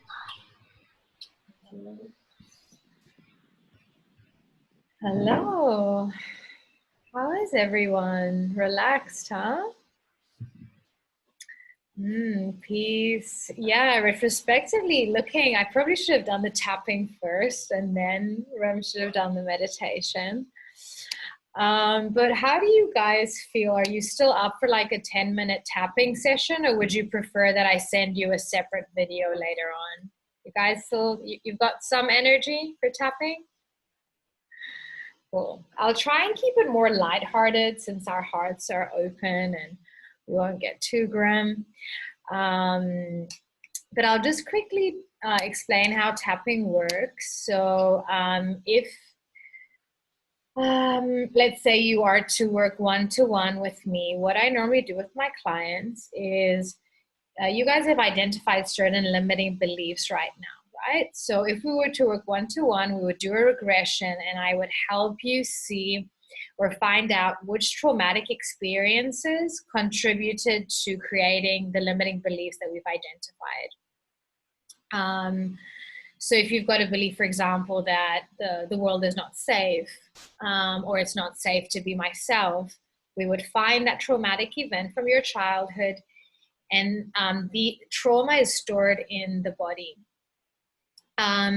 So what we would do is then tap on that memory to release the stored trauma. So initially, if you think about a memory and you have, let's say, an intensity of 8 out of 10 or 9 out of 10, so the emotions are still very much alive in your system, after a couple of rounds of tapping, that will be down to a 2 or a 3.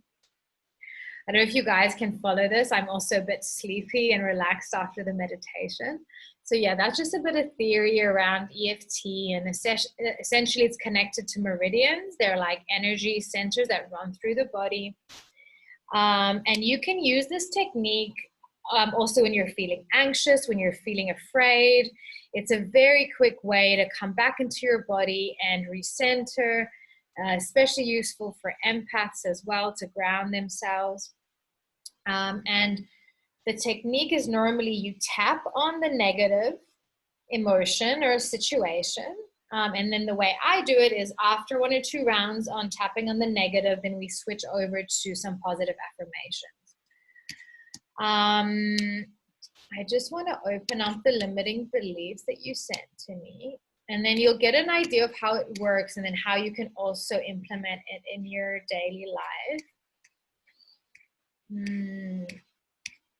Just give me one moment.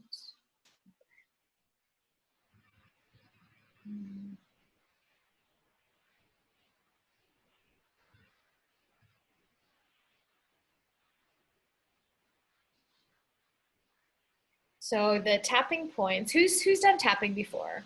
Hands up. Cool. So I'm just going to show you the points, and essentially you can't do anything wrong. I'm going to be tapping, I'm going to be saying certain things, and I want you to mirror my movements and repeat what I'm saying. So if you like, you can make sure your Your mics are muted, but I want you to say this out loud and follow me. The first point is the karate chop point. So it's over here on the side of the hand. So you take 2 fingers and you lightly tap on the side of the hand. Yeah? The next spot is the crown of the head. You're just tapping. Yeah, Katerina, don't worry. You can't do anything wrong. You'll see when we're done. You're going to feel amazing. The next point is like the beginning of the eyebrow. Don't worry. Can't do anything wrong. Yep. Then you have the side of the eye. So these points are sort of around the bone, let's say, around the eye socket. Next point is underneath the eye. Then you've got upper lip. Yep. You've got the chin. So not on the edge, but more where there is an indent. Yeah. That's the next part. I'm going to be doing all this. So you're just going to be mirroring my movements. Don't worry.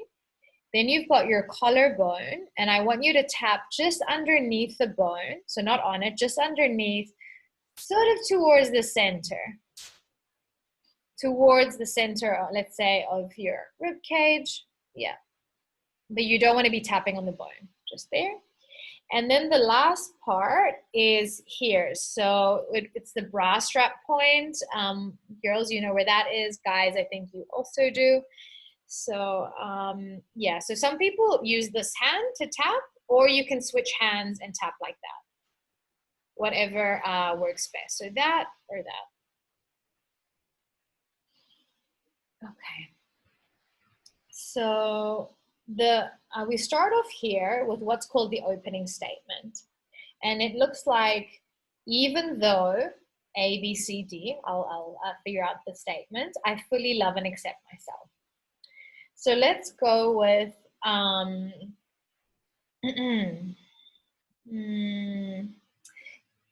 even though I sometimes feel not good enough. So I want you guys to repeat after me. We can actually also unmute the mics if you want. So normally when I'm doing this in a workshop, we can hear everybody's voices. I don't know if that's going to be too noisy or not. What do you guys think? Yeah. Let's try. Should we try with, let's just try unmuting our mics. And then if it's too chaotic, we can mute them again. Because yeah, there is a healing element in like hearing everybody's voices actually. So, so even though I sometimes feel not good enough. Even though I sometimes feel not good enough. And I find it hard to receive love. And I find it hard to receive love. Yep. So just repeat after me. I fully love and accept myself. I fully love and accept myself. Come on, people, I can't hear you. So even though I sometimes feel not good enough. Even though I sometimes feel not good enough. And I find it hard to open my heart. And I find it hard to open my heart. Because I'm afraid of getting hurt. Because I'm afraid of getting hurt. I fully love and accept myself. I fully love and accept myself. Even though I believe love has to be earned. Even though love has to be earned. And I have to work hard to be loved. And I have to work hard to be loved. I fully love and accept myself. I fully love and accept myself. I'm not good enough. I'm not good enough. So now we're tapping on the limiting beliefs, yeah? People are unsafe. People are People are unsafe. People are selfish. People are selfish. I'm invisible. I'm invisible. Love is painful and cruel. Love is painful and cruel. I give a lot and receive nothing. I give a lot. I give a lot and receive nothing. I don't deserve to be loved. I don't deserve I don't deserve to be loved. I'm not good enough. I'm not good enough. I'm not good enough. People are unsafe. People Or are unsafe. Love has to be earned. Has to be earned. To the end. If I don't behave like somebody expects me to, I don't behave like somebody expects me to. they won't love me. They will Love me. I don't deserve to be loved. I don't Deserve to be loved. Love is sacrifice. love Is sacrifice. Love is dramatic. Love is dramatic. Love is hard. Love is hard. hard. I give so much and get nothing in return. Give so much and get nothing in return. In return. Nobody appreciates me. Nobody appreciates me. Nobody can see how much I'm trying. Nobody can see how much I'm trying. Nobody acknowledges me. Nobody acknowledges me. I don't feel seen. I don't feel seen.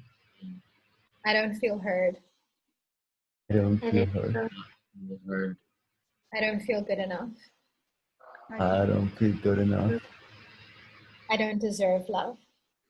I don't deserve love. I give so much and receive nothing in return. I give so much and receive nothing. So now take a deep inhale through the nose and exhale through the mouth. One more time.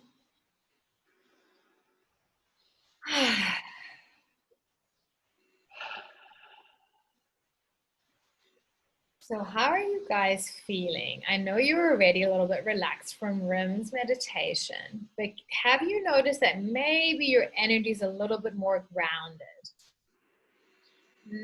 As if it's gone down. You feel more centered, more grounded. If I may ask, what's the point in this and this and this? They correspond to acupressure and acupuncture points. So I don't know if you've heard of acupuncture, for example. This has to do with meridians in the body. Yeah, so we're releasing trapped energy. Okay, I've never done this before. It's super effective. So if you guys are feeling stressed about anything, just start tapping on it. Like, my boss is horrible. He's going to hate my presentation. I'm going to lose my job. I'm so afraid. I'm anxious.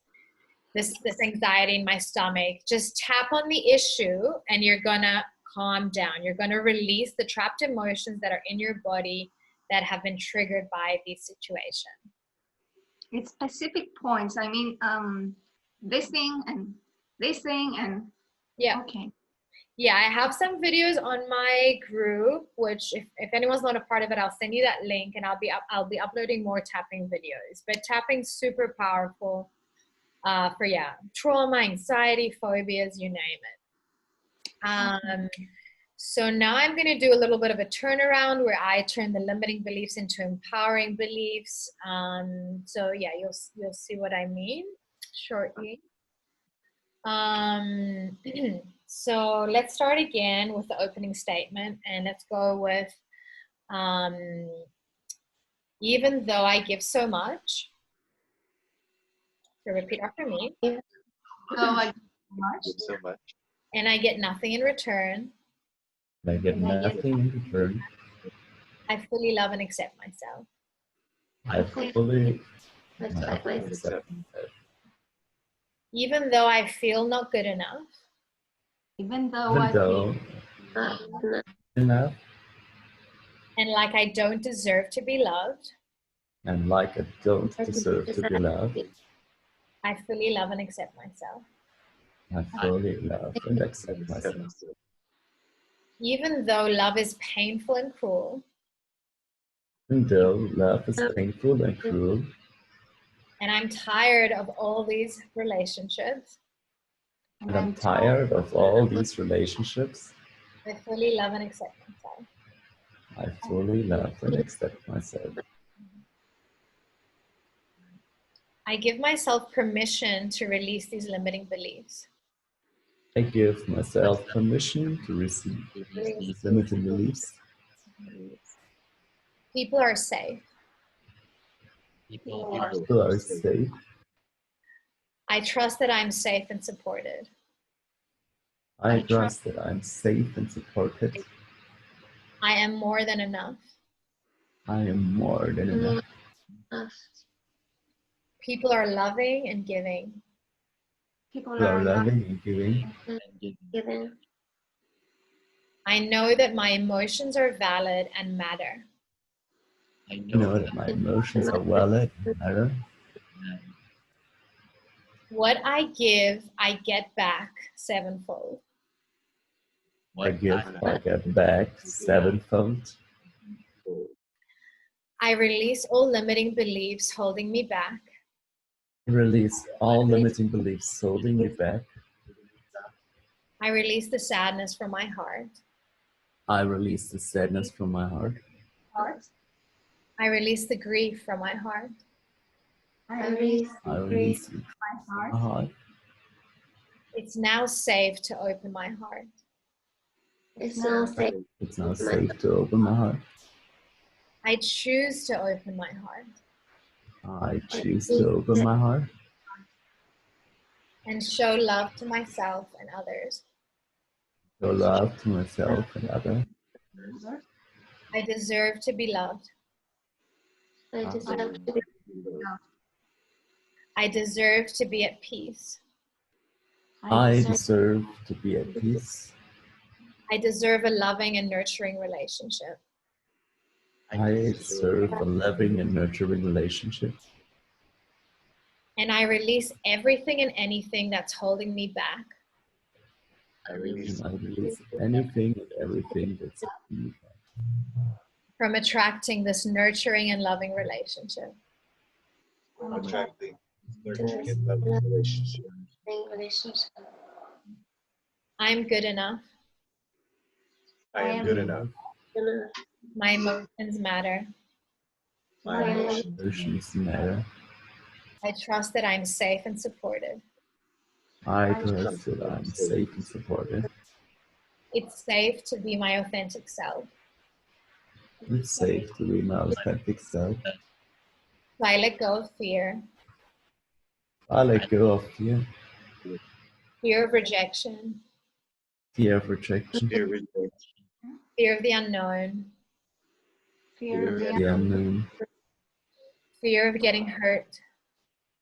fear of getting hurt. I release fear from my body. I release Fear from my body. And I choose love instead. And I choose love instead. Love is my essence. Love is my essence. Love is my birthright. love. It's not that. So I let go of fear I let go of fear. Go of fear. and I choose love instead. I choose love instead. Inhale through the nose. Exhale through the mouth. Exhale with like a sigh so you can hear your breath. Oh. Yes, a good old Ubuddian sigh. If anyone's been to Bali, I don't know, people sigh like that all the time and it's super funny.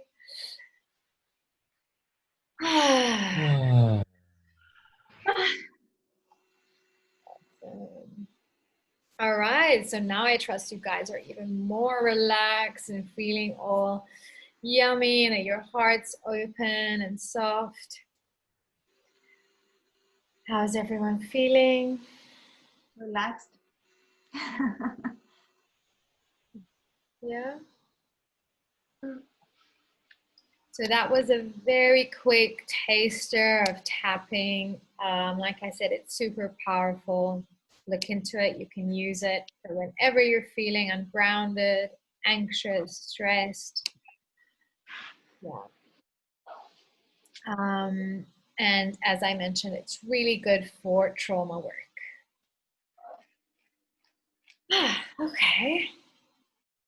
So does anybody have any questions? Would you like to share anything?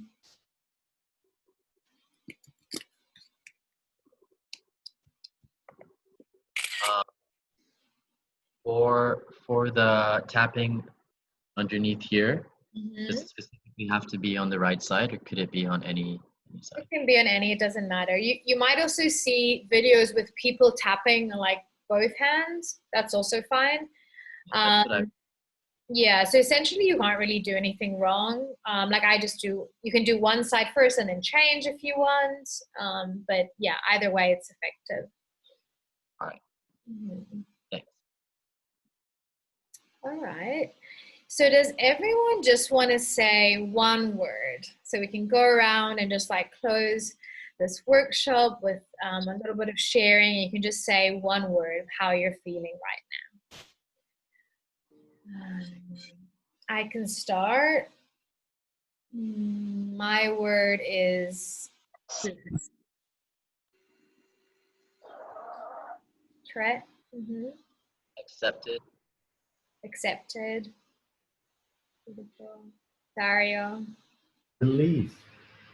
Relief. Yeah, relief. Relief. Anyone else? Lisa. Grateful. Grateful. Jeremy. I don't know if responsibility is a feeling word, but Responsibility. I think acceptance is a better word. Okay. Acceptance. Beautiful. Yvonne. I'm also feeling grateful and blessed. Beautiful. Katerina. I feel calm. Calm. Which is very important for me right now. Yes. So happy to hear. Viv, one word. Tranquility. Tranquility. Joanne, are you still there? Or Marion? I feel grounded. Grounded. Lovely. And Joanne, can you still hear us? Maybe not. Okay.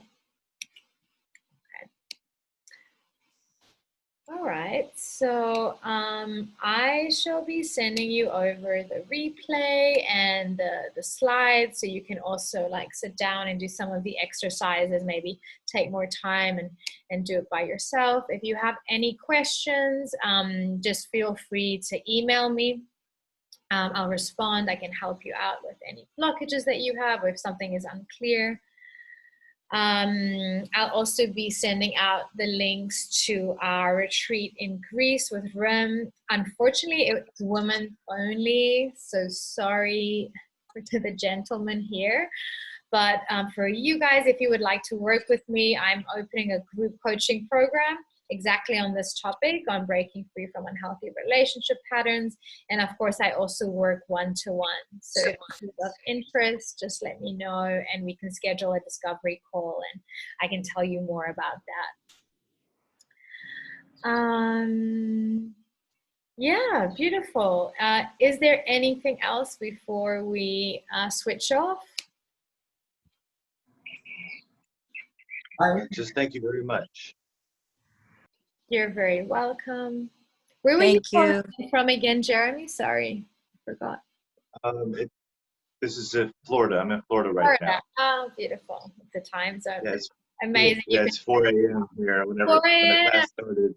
Oh, wow. Well, thank you so much for joining and your, commitment to doing the work. Thank you. Okay. All right, everyone. So yeah, I'm still going to be hanging around for another 2 minutes if you want to ask anything else. And if not, the workshop is done. Thank you so much for attending. And let's stay in touch. I'll also send you the link to my group for empaths where I post more content. And yeah, I hope to see you again soon and maybe even work with you. Bye-bye. Thank you. Bye. Thank you so much. Thank you. Bye. Thank you, guys.